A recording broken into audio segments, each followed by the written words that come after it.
Bapak Ibu Saudara, sekali lagi saya mau terus mendorong semua kita untuk memperhatikan apa yang sedang Tuhan sampaikan pada hari-hari ini.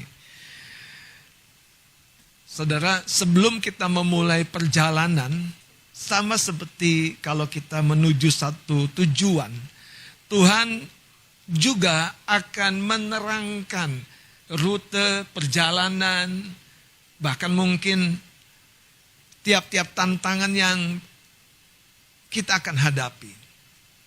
Karena itu kekristenan adalah sebuah perjalanan mengikuti suara Tuhan. Katakan amin.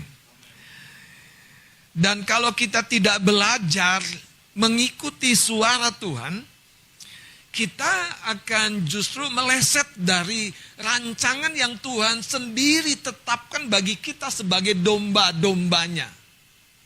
Masalahnya adalah ada banyak suara lain di sekitar hidup kita yang akan berusaha menggeser rute perjalanan kita. Menggeser langkah-langkah kita dari ketepatan kepada jalan yang meleset. Jalan yang muncul dari pilihan kita sendiri. Jalan yang kita ambil sebagai sebuah keputusan akibat ketakutan, akibat mara bahaya. Tetapi saudara, Tuhan mau berkata justru disitulah latihannya. Ketika kita belajar hidup dalam suara Tuhan, kita akan hidup dalam tuntunan yang terbaik dalam hidup ini. Tapi masalahnya adalah, di awal ini Anda harus tangkap, Tuhan tidak selalu berbicara kepada kita dengan bentuk suara seperti definisi yang biasa kita dengar di telinga audible kita. Dia bicara bahkan dalam bentuk-bentuk yang berbeda. Melalui mimpi, betul? Betul? Melalui apa lagi? Melalui kejadian, tanda-tanda alam. Melalui apa lagi? Melalui penglihatan. Melalui apa? Melalui Alkitab. Dan jangan lupa, melalui mulut hamba-hambanya. Haleluya.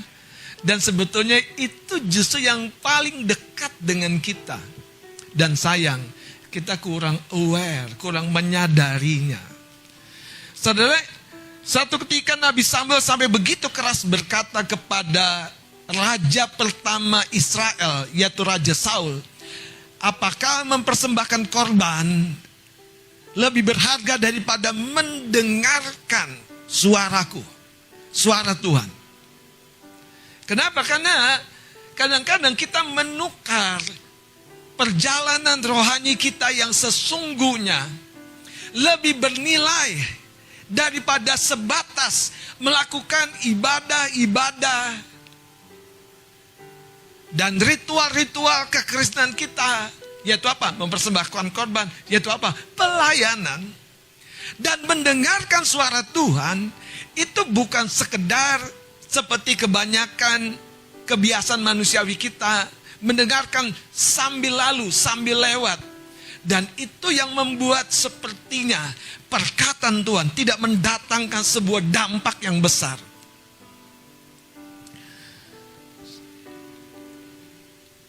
Itu sebabnya saya mau beri tema judul pada pagi hari ini, hidup dalam suara Tuhan. Kita harus belajar mengenali dan memperhatikan. Kalau kita tidak mengenali, bagaimana kita bisa memperhatikan? Itu sebabnya mari kita akan buka, saudara, satu bagian Alkitab yang sebetulnya sangat-sangat buat kita sesuatu yang betul-betul mendasar yang Tuhan sampaikan kepada banyak anak-anak Tuhan dalam Yohanes pasal yang ke-10. Dari ayat yang ketiga sampai ayat yang kelima. Saya akan baca dengan cepat. Untuk dia, ini Tuhan Yesus lagi bicara ya. Dan dia menerangkan atau menggambarkan dengan sebuah cerita tentang pekerjaan seorang gembala domba. Dan lihat, Yesus Tuhan kita berkata begini, untuk dia penjaga membuka pintu, baca sama-sama, Dan domba-domba mendengarkan suaranya.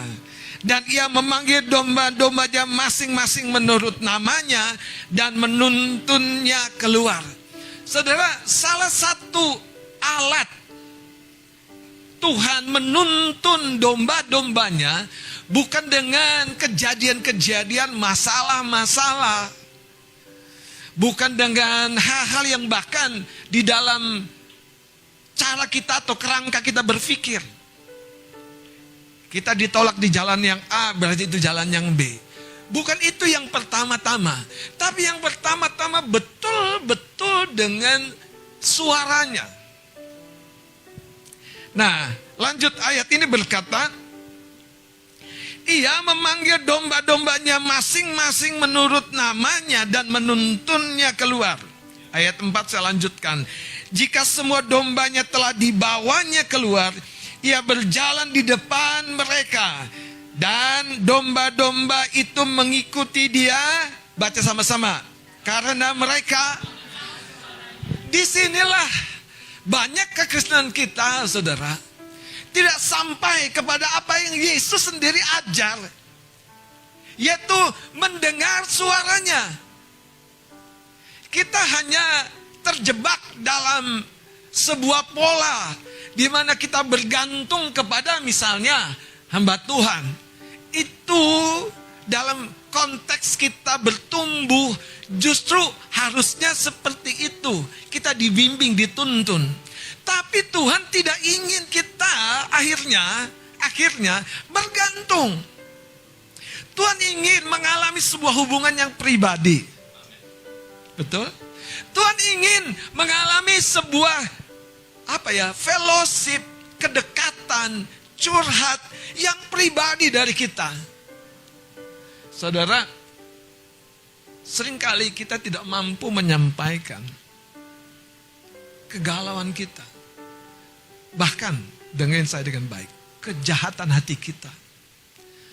Tuhan, aku marah nih Tuhan. Tuhan, aku pengen ngamuk rasanya Tuhan. Anda pernah belajar begitu nggak ngomong sama Tuhan? Personal ya. Anda pernah sampaikan nggak, Tuhan, aku bingung nih. Tuhan, aku nggak tahu lagi nih. Sebenarnya justru itulah yang Tuhan tunggu. Ketika kita belajar mengungkapkan hati kita, Dia akan lebih mudah lagi mengungkapkan hatinya. Tapi banyak kita kadang-kadang kita kemas doa kita dari sebuah refleksi penggambaran diri yang sepertinya aman-aman saja. Saudara, patah semangat itu oke. Marah itu oke. Bahkan membenci itu juga dalam tanda kutip oke. Itu manusiawi. Iya. Bahkan ya, dengerin saya dengan baik. Jangan salah tanggap. Berkhianat pun saudara, masih dalam kategori Tuhan ampuni, Tuhan terima. Saya nggak mau pakai kata oke supaya jangan jadi salah ya. Karena Petrus murid yang dekat itu saudara, no, aku nggak kenal dia. Aku nggak kenal. Yudas yang 3,5 tahun bersama dengan yang diberi kepercayaan mengelola kas kelompoknya itu, bahkan menjual saudara gurunya sendiri, pemimpinnya sendiri. Gila nggak? Menurut saya gila loh. Maaf ya sekali lagi. Kalau ada jemaat jual pendetanya gitu. Tapi ini lebih parah lagi. Murid, orang kepercayaan. Loh, siapa yang bilang Yudas itu bukan orang kepercayaan? Orang dipercaya mengelola kas. Tapi yang saya mau sampaikan adalah masalah berikutnya terjadi waktu Yudas mulai menumpulkan pendengarannya kepada suara gurunya. Waktu Petrus mulai mengabaikan peringatan gurunya, betul nggak? Yesus sudah bilang, Petrus, iblis sudah siap menampi kamu. Dan Yudas dan Petrus jalan aja dengan apa? Dengan kediriannya. Nah, saya akan bawa Anda melihat selevel Yosia seorang raja yang takut akan Tuhan pun di akhir daripada perjalanan pemerintahannya, mungkin kenyamanan ya, rasa aman, itu membuat Yosia lengah. Dia maju berperang dan sayangnya melawan Raja Neko. Yang raja itu sudah berkata, Yosia mundur. Aku bukan berperang dengan kamu. Kamu melawan Tuhan. Kita baca saja ayatnya. Nanti kita kembali kepada Yohanes pasal 10. Kita buka 2 Tawarik pasal yang ke-35. Ayat 20 saya akan baca dengan cepat. 2 Tawarik 35 ayat 20. Kemudian daripada semuanya ini, setelah Yosia memperbaiki rumah Tuhan, majulah Neko Raja Mesir hendak berperang di Karkemis di tepi sungai Efrat. Yosia keluar menghadapinya.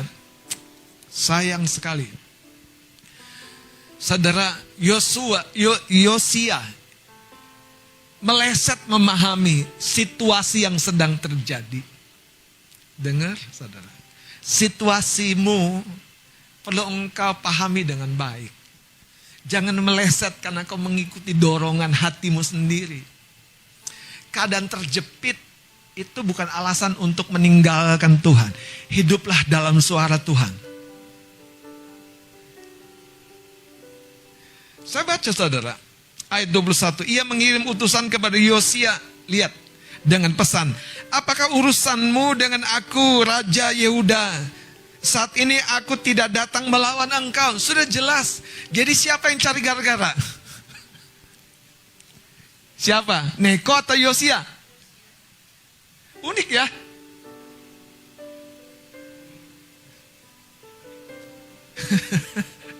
Karena Yosia ngapain kayak maaf ya, nggak ada kerjaan gitu.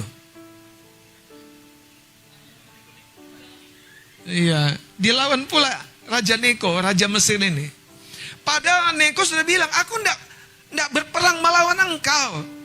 Lihat ayat yang ke-21, tetapi melawan keluarga raja yang sedang kuperangi. Yaitu siapa? Raja Israel. Yehuda beda.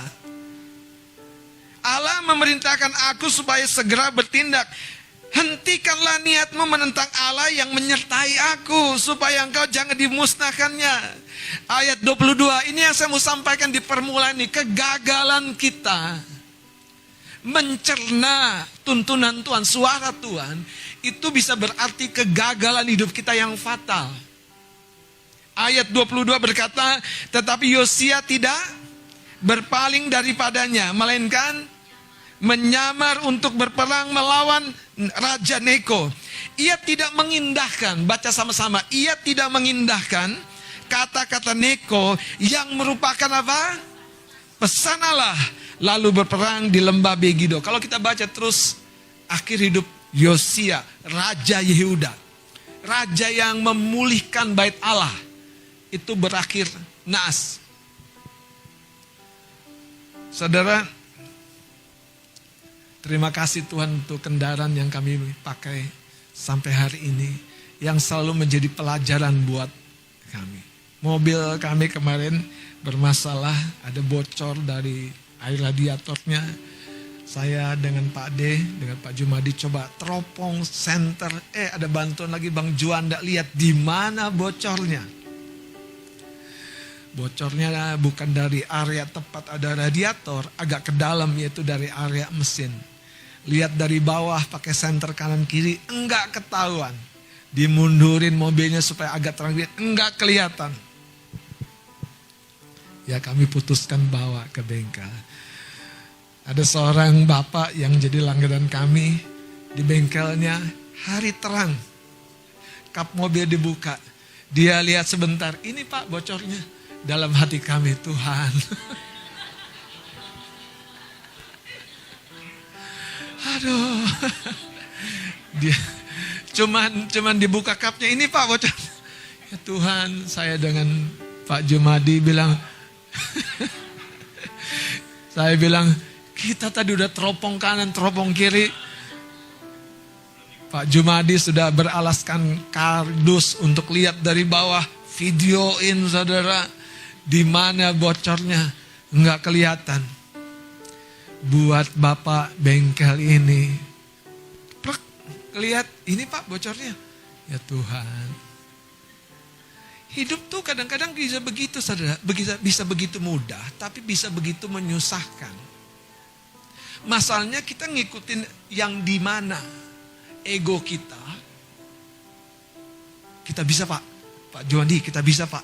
Kita lihat dulu Pak. Kita bawa sentarin dulu Pak. Masalahnya di mana? Di ego, saudara. Wong bisa gampang mau susah kan?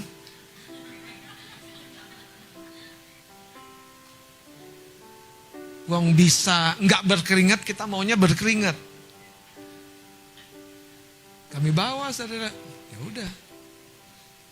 Tapi ada sedikit masalah. Hari itu kami mau keluar. Ya udah, telepon aja, bilang minta tolong Pak, nanti dianterin balik ya. Hujan deras. Kalau saya jadi orang yang rumit, saya akan pikirin, nanti gimana itu yang nganterin itu dianterinnya. Pokoknya semua saya pikirin. Tahu nggak? Disitulah kita tidak belajar hidup sebagai domba yang dengar-dengaran. Padahal hidup itu saudara, setiap masalah, setiap tantangan tidak serumit yang Anda pikirkan. Tidak. Masalahnya, seberapa dengar-dengarannya kita kepada suaranya. Raja Yosia mengabaikan suara yang merupakan pesan Tuhan dari seorang raja Mesir.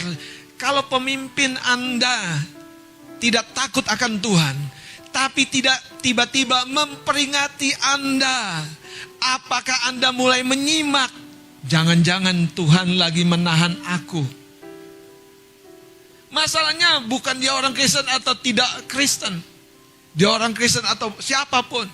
Tapi kalau kebenaran keluar, kroseknya tuh di hati nuranimu. Naaman pemimpin besar datang kepada siapa? Elisa. Apa yang disampaikan? Suruh mandi. Mas Adit ya? Suruh mandi. Mandinya masalahnya berapa kali? 7 kali, saudara. Dan yang menarik, justru perkara begitu gampang buat seorang selevel Naaman, pemimpin besar yang selalu memenangkan peperangan, itu dianggap apa? Rumit, main-main, neko-neko. Makanya kalkulasi logika kita tuh harus di bawah suara Tuhan. Belajar saudara, rendahkan hatimu. Dan ketika Naaman marah, akibat solusi buat sakitnya yang tidak ada obat itu begitu mudah, Naaman marah. Manusia. Tahu nggak? Itu tuh kalau sudah ego, yang simpel jadi rumit. Minta maaf tuh rumit banget. Aduh. Minta maaf dulu tuh kayaknya berat banget. Aduh Tuhan, tolong aku. Pada minta maaf doang berat. Udah gitu sama sahabat dekatnya, saudara. Coba, sama sahabat dekatnya minta maaf. Bahkan yang paling gampang sama suaminya, sama istrinya. Sama papa mamanya minta maaf tuh kenapa berat, bingung. Karena ego manusia mematahkan suara Tuhan yang berbicara di hatinya. Makanya saudara, beban yang paling besar seorang pemimpin rohani itu bukan menyampaikan suara Tuhan. Nih dengerin jemaat Tuhan. Beban yang paling besar seorang pemimpin rohani, seorang gembala, itu bukan menyampaikan suara Tuhan, tapi menghadapi ego. Udah dibilang ke kanan, aku maunya ke kiri, Om. Dibilang tunggu, sabar. Jangan nembak dulu, tunggu. Belum musimnya, nanti meleset tembakanmu. Belum musimnya. Dia udah gak tahan, kebelet. Waktu didor, meleset. Dia gak respon, Om. Ya udah kan ku bilang, sabar.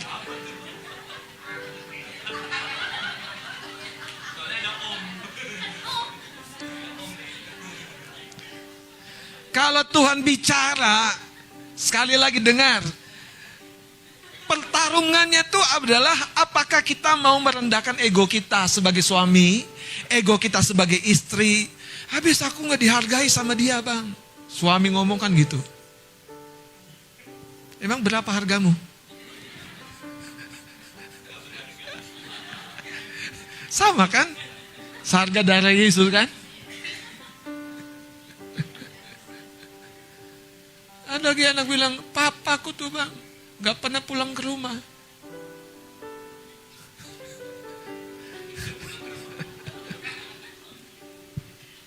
Teman-teman, hiduplah dalam suara Tuhan.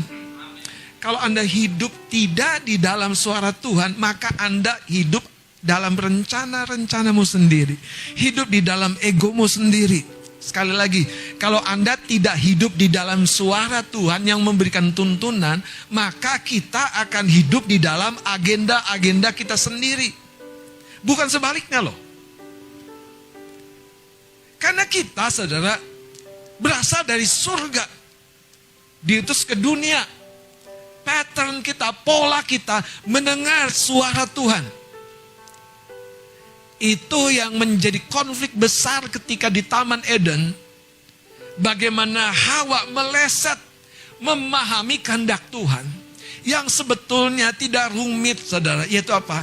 Jangan makan buah dari pohon yang satu ini, satu aja. Satu aja. Tapi heran, cara setan itu memang, saudara, apa ya namanya? Melalui suara yang lembut. Suara yang memberi pengertian yang lain. Suara yang memberi alternatif yang lain. Suara yang memberi pilihan yang lain. Yang sepertinya masuk akal, masuk hati, keinginan tercapai, yang ujungnya berakhir dengan derita. Yosia ditembaki pemanah-pemanah. Sekalipun dia sudah menyamar, tetap kena. Anda baca cerita itu. Makanya jangan sepelekan suara Tuhan. Mari kembali kepada Yohanes pasal yang ke-10. Hiduplah di dalam suara Tuhan. Nanti kita akan lanjutkan, mungkin akan beberapa sesi. Tapi saya berdoa, kita betul-betul didasari dari satu kesadaran.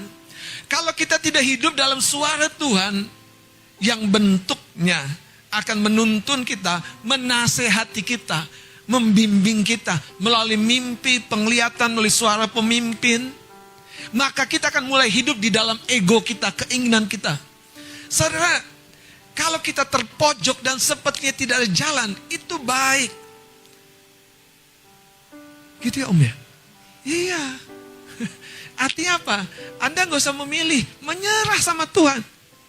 Tapi masalah, coba cerita sama teman-teman, kalau banyak pilihan,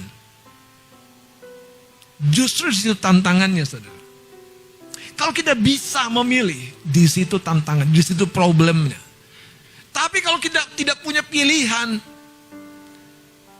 udah gak punya pilihan pun masih memilih kadang-kadang, saudara. Kenapa? Itulah, saudara, apa namanya, akal pikiran manusia kita yang sudah terinfeksi dunia. Makanya penting sekali hidup dalam suara Tuhan. Mari lihat Yohanes pasal yang ke-10. Ayat yang keempat dikatakan, jika semua dombanya telah dibawanya keluar, ia berjalan di depan mereka dan domba-domba mengikuti dia. Nah, yang menarik, karena mereka mengenal suaranya.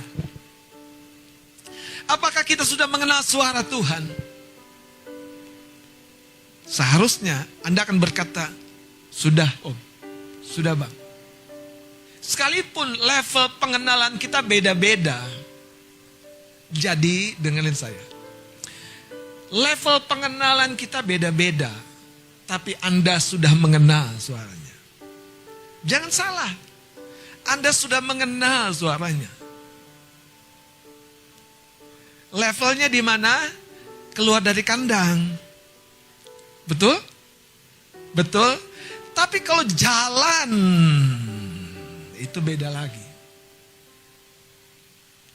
Kalau Anda mendengar suaranya menuntun pada step pertama, Jangan terlalu gagah kita di depan dan melampaui Tuhan berjalan di depan. Belajarlah beriringan dengan Dia. Saudara, belajarlah beriringan dengan Dia. Karena Tuhan itu tidak pernah terburu-buru atau terlambat. Haleluya. Tuhan itu tidak pernah missing moment dalam hidupmu. Oh, itu keren, saudara. Siapa bilang Tuhan tuh missing moment dalam hidupmu? Tuhan justru akurat. Masalahnya sekali lagi, Anda harus belajar serah hidupmu. Hidup dalam suara Tuhan yang menuntun. Dan di situ tiba-tiba engkau akan melihat kualitas dirimu naik. Yang tidak pernah engkau duga akan terjadi dalam hidupmu. Karena Tuhan justru menemukan momentum-momentum yang tepat untuk Dia bergerak. Betul, saudara? Kalau Anda belajar 1-2 langkah bersama dengan Dia dan terus mengarahkan diri kepada suaranya, Dia akan menemukan kesempatan-kesempatan di mana Dia memunculkan berkat-berkat yang tidak terduga. Haleluya. Mari kita akan lihat, saudara, Yesaya pasal yang ke-48 ayat yang ke-17. Beginilah firman Tuhan penebusmu, yang Maha Kudus Allah Israel. Akulah Tuhan Allahmu yang mengajar engkau tentang apa yang memberi faedah, memberi hasil, memberi dampak. Kata Tuhan, aku. Terus dikatakan, yang menuntun engkau di jalan yang harus. Jadi Dia tidak pernah missing, Dia tidak pernah kelewat dari momen dalam hidupmu. Dia tidak akan melewatinya bahkan, saudara. Percaya, believe me, saudara. Tuhan mampu membawa engkau di tingkatan yang paling tinggi, yang paling terbaik yang kau rindukan terjadi. Tapi seberapa Anda belajar mengikuti suaranya, hidup di dalam suaranya. Bahkan ya, saya mau kasih tahu, kegagalan separah seperti Daud itu bukan menjadi kendala untuk Tuhan menaikkan kembali Daud. Anda tahu kan kegagalan Daud? Mengambil istri orang. Tapi buat Tuhan yang telah menetapkan Daud, Dia tidak berlelah untuk memulihkan, memurnikan, dan memposisikan Daud kembali. Berapa trustnya Anda kepada Sang Gembala itu? Berapa trustnya taruh hidupmu kepada Dia, penjunan hidupmu? Retak pun bejana, Dia tidak buang. Dia bentuk ulang kembali menjadi seperti yang tepat di dalam pemikirannya. Saya berdoa di tahun ini, mulai dari bulan yang ketiga ini, kita akan mulai mengharapkan dan percaya ketika aku mengikuti suara Tuhan untuk setiap momen hidupku, aku tidak pernah akan kehilangan Dia.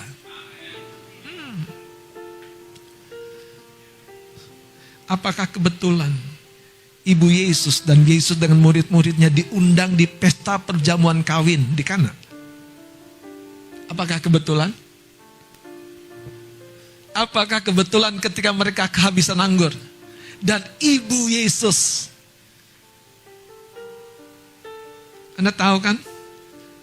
Kalau ibu-ibu sekampung, kalau ada hajatan, ya kan, kumpul, bagi-bagi tugas. Dan gak tahu bagaimana Ibu Yesus dekat sekali dengan dapur itu.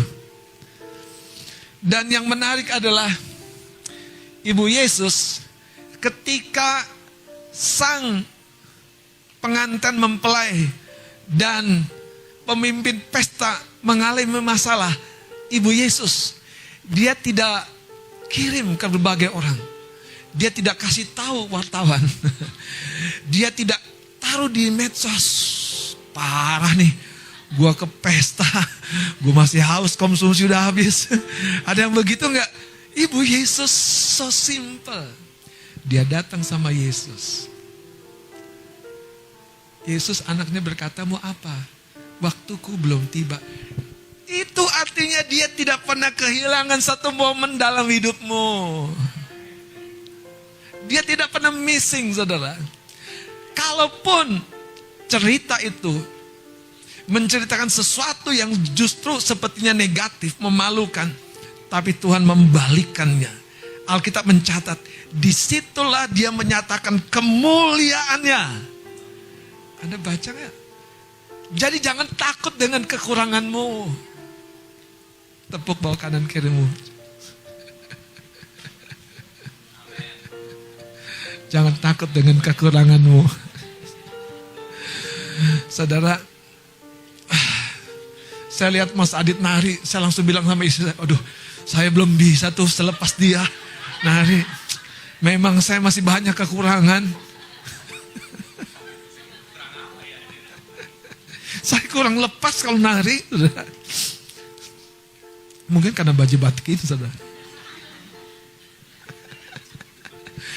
Ayo ketawain dong kekuranganmu. Jadilah orang yang merdeka. Ya kan? Di gereja ini harus berani memeluk. Aku tahu kekuranganmu. It's fine.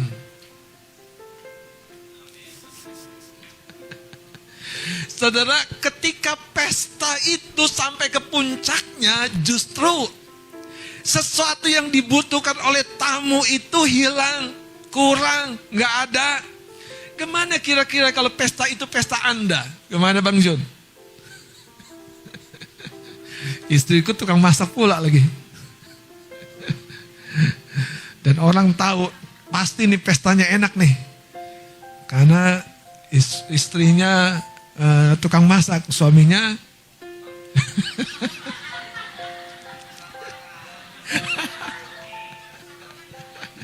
enggak, bagian QC kan? Iya kan, bagian QC kan. Kalau enak lu sensor baru dikirim. Tapi bayangkan reputasi yang sudah begitu bagus tiba-tiba anjlok. Dan ketika konflik itu terjadi, tidak ada yang tahu. Tapi Tuhan mengerti apa yang dia mau buat. Sederhana masalahnya. Apakah kita berani, Tuhan nih aku nih begini nih Tuhan. Aku bingung nih. Aku gak ngerti nih Tuhan. Dan kedua, waktu engkau mengungkapkan dirimu, engkau berani mendengar arahannya. Karena banyak orang tuh berani mengungkapkan dirinya tapi gak berani mendengar arahannya. Ya kata Tuhan tuh mau dewe. Kenapa Pak? Katakan hiduplah dalam suara Tuhan. Bukan hanya dengar, tapi melakukannya. Amin. Amin. Coba lihat Yesaya 48 ini saya baca. Dikatakan begini. Ayat 18 kita baca sama-sama. Ayo bangkit berdiri. Baca dengan segenap hatimu saudara. Ini kebenaran yang harusnya memberikan kau kekuatan untuk hidup di dalam suaranya.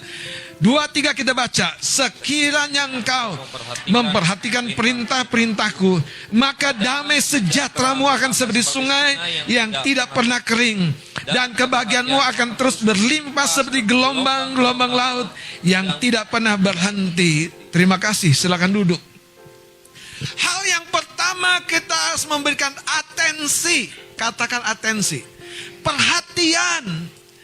Satu sikap yang betul-betul terarah kepada suara Tuhan. Karena dari sana kita mulai akan mengalami apa yang membuat hidup kita mengalami perubahan. Mari kita akan buka Markus pasal yang kelima.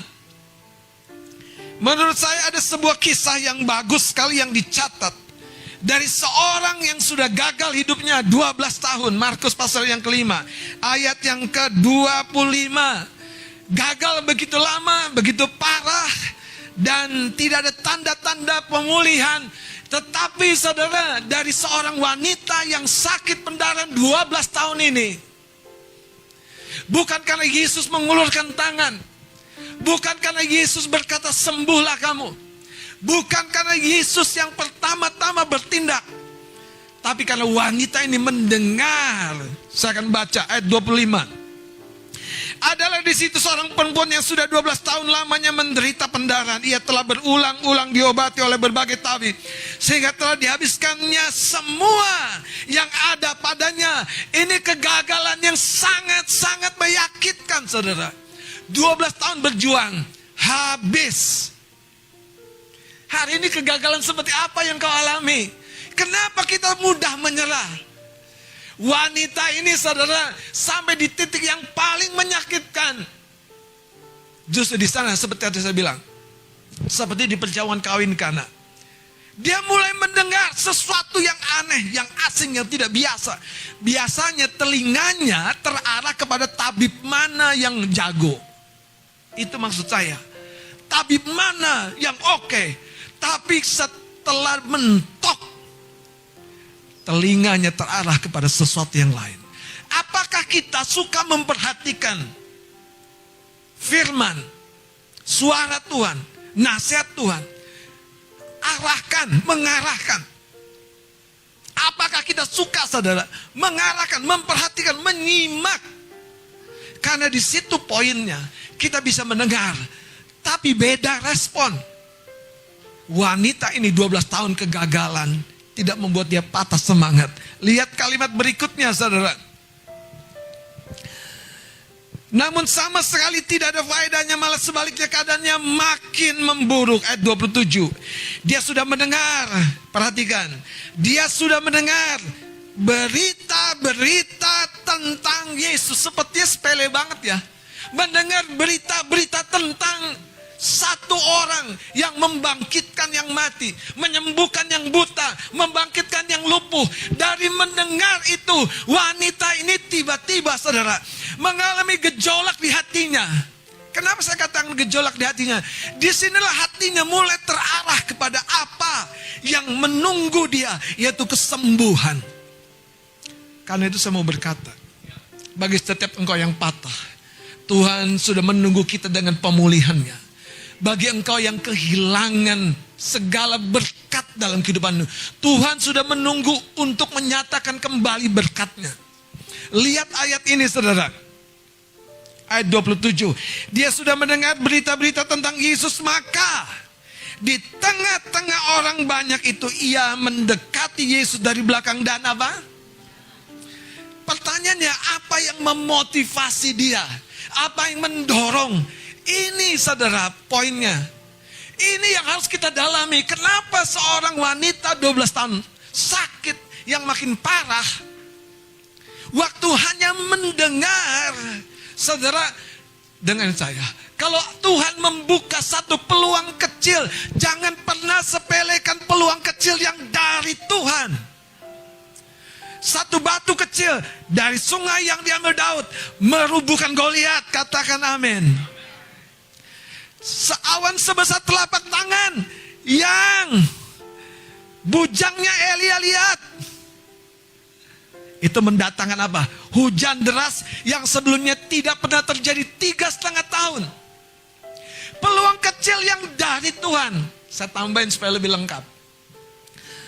Peluang kecil yang kita percayakan kepada Tuhan.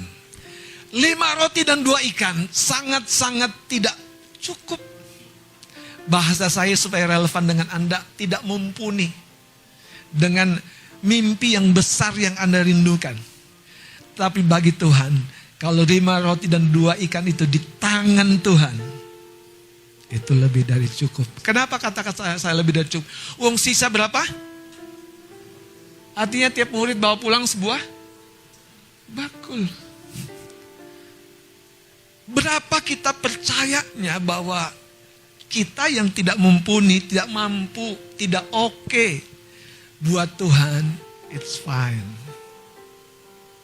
Makanya apapun rencanamu ke depan, apapun problemmu ke depan, apapun kehancuranmu hari ini, bawa hidupmu sepenuhnya kepada Tuhan, maka Dia akan berbicara. Dan ketika kau hidup dalam suaranya, keajaiban segera terjadi. Amin. Baca lagi sedikit, saudara, dikatakan begini. Ayat 28. Sebab katanya, asal ku jamah saja jubahnya, aku akan sembuh. Seketika itu juga berhentilah pendarahannya dan ia merasa bahwa badannya sudah sembuh dari penyakitnya. Kekasih-kekasih Tuhan, kalau Anda membaca cerita ini, apa yang muncul di hatimu? Betapa mudahnya ketika kita memperhatikan, yang pertama, memperhatikan. Saudara, saya mendengar firman Tuhan itu di segala waktu. Saya upayakan di kamar mandi, di dapur, di perjalanan. Saya dengar firman Tuhan. Sampai perkataan-perkataan yang disampaikan oleh seorang hamba Tuhan, bahasa saya, itu merasuk manusia rohani saya. Sehingga saya mulai memperkatakannya bukan dari akal pikiran saya, tapi dari hati yang percaya. Hati yang mulai meresapi saudara perkataan-perkataan Tuhan. Apakah Anda seorang murid Yesus, murid Tuhan yang seperti itu? Kalau ada sesuatu yang saudara mengarahkan kita, Anda dengerin lagi, Anda dengerin lagi, Anda dengerin lagi. Kalau hari Minggu sore, saya biasanya buka YouTube GPK mau pujian. Saya dengerin lagi ibadah, saya dengerin lagi khotbah hari Minggu. Makanya saya bilang kalau guru-guru gereja anak ngajar, tapi tidak nyimak lagi, saya mau peringatkan Anda. Saya mau peringatkan Anda. Jangan anggap sepele suara Tuhan. Beri perhatian, itu poinnya, that's point. Kalau Anda tidak memberi waktu, itu tandanya Anda tidak memberi perhatian. Apalagi kalau Anda dengar pesan Tuhan yang personal buat engkau dan engkau tidak nyimak. Dan sekretariat sudah beri rekamannya kepada Anda langsung dan Anda tidak nyimak, tidak dengar lagi. Tidak heran saudara, jujur. Kadang-kadang saya suka frustasi saudara. Tuhan bagaimana ya? Apa yang kau taruhkan sudah disampaikan. Tapi respon umatmu berbeda. Respon umatmu berbeda. Istri saya mengingatkan sebuah mimpi yang saya terima. Satu kali saya seperti membagikan mie bungkus, mie instan kepada jemaat. Karena di mimpi itu ada beberapa orang jemaat. Tidak berapa lama mereka berangkat dari saya, pergi. Tapi enggak lama kemudian datang kembali. Apa yang mereka lakukan kepada saya? Mereka tanya, bagaimana cara memasaknya? Ketika itu saya sadar saudara. Di tahap yang paling dasar pun, saya harus bersedia jadi inang pengasuh, babysitter, yang mengajari satu-satu bagaimana memasak mie bungkus. Katakan, it's fine. Selamat Om.